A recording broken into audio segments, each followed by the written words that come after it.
Ok, ce qu'on va faire, c'est qu'on va mettre des pegs sur les différents layers pour que justement on puisse manipuler les dessins en mettant des clés de pegs. Alors, on va commencer par la tête, donc je le sélectionne et je clique ici pour faire un parent peg. Vous voyez par défaut, il met le point de pivot au centre de la scène, donc tout de suite, je vais aller prendre mon translate. Où est-ce qu'il est? J'ai beaucoup de trucs ouverts ici, il n'y a pas trop de place. Alors, je vais venir faire un clic droit si j'arrive. Hop, ici. Je vais enlever le mark drawing, ça prend de la place. Hop là, je vais enlever les master controllers, ça ne sert à rien.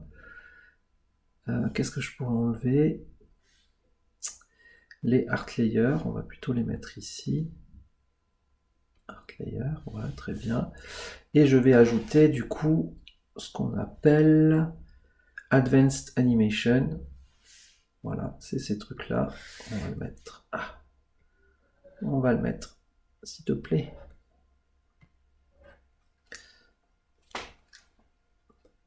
Pas évident. Voilà, on va le mettre ici.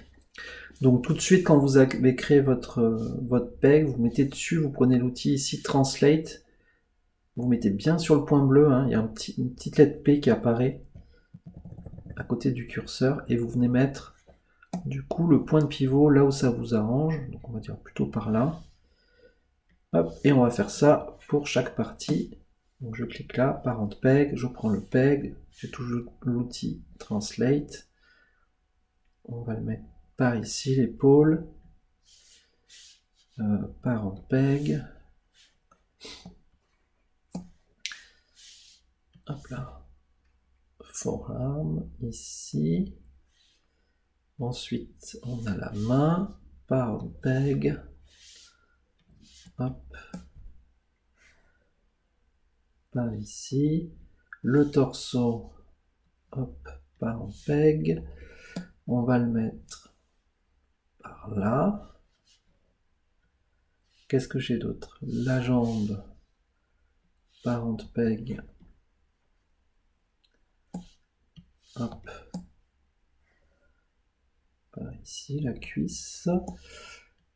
Le tibia, parent peg. Alors c'est presque comme si on faisait du rig en fait, hein. On va un petit peu riguer notre personnage, mais c'est pas du rig poussé, c'est vraiment du rig pour faire un premier rough anime assez rapide. Et c'est l'une des puissances de Toon Boom, c'est ça, c'est de pouvoir... il est où le point de pivot? Il est là. C'est de pouvoir cumuler du tradi et des pegs en même temps. Et du coup ça fait gagner pas mal de temps, notamment l'étape de rough. Ok, on a tout. Donc si je prends l'outil ici Transform Tool, par exemple, si je prends le bras, vous voyez le bras, il bouge autour du point de pivot. Si je prends le torso, il bouge autour du point de pivot. Donc ça c'est plutôt bien. Je me demande du coup si c'était judicieux. On va peut-être pas mettre des pegs sur les jambes, on va le faire vraiment 100% tradi. Donc je vais les enlever. Hop, voilà. Par contre, le pied, on va le garder en peg, ça peut être intéressant. Maintenant, ce que j'aimerais, c'est que par exemple, quand je bouge le bras, ici, là, mon haut du bras, j'ai l'avant-bras qui suit. Et quand je bouge l'avant-bras, pardon, j'ai la main qui suit.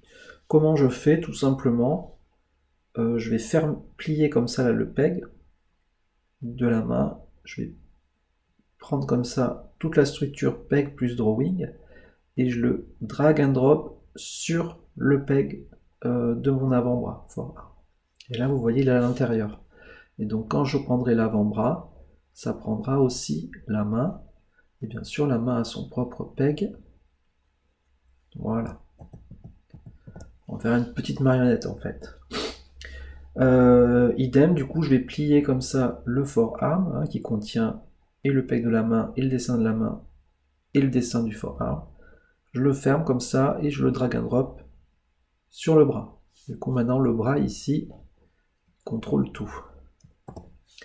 Je ferme le bras et je le fais glisser sur le pec du torso. Comme ça maintenant, quand je pencherai le torso, vous voyez, le bras va suivre. Tac, tac, tac, tac, tac. La tête, j'aimerais aussi qu'elle suive le torso. Donc pareil, je vais fermer, plier le peg de la tête et venir le glisser sur torso. Ok. Qu'est-ce que j'ai d'autre? Non, après les jambes, on les fera en tradi. On les fera en tradi, les jambes. Et le pied, le pied, on le fera aussi en tradi.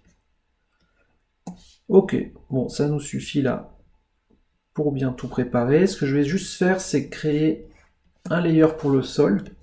Donc je fais un nouveau layer drawing et j'écris sol. Pensez bien toujours, il faut que vous ayez votre surface sur laquelle votre personnage va se déplacer ou va être posé.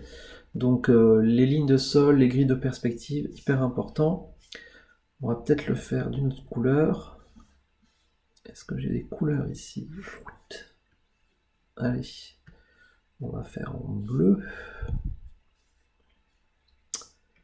Tac, et je prends ça. Et voilà ma ligne de sol. Je vais l'agrandir juste. Ok. Ce que vous pouvez vous faire aussi, qui peut être pas mal, c'est juste au niveau de votre personnage, faire votre ligne verticale, pour que vous sachiez un petit peu où est le milieu et où est la gravité. Donc je vais le faire, je vais prendre une autre couleur, hop, le fluo là, et donc tout simplement venir tracer comme ça, une verticale, c'est pas mal. Petit CTRL S, et on va animer, on va commencer à animer.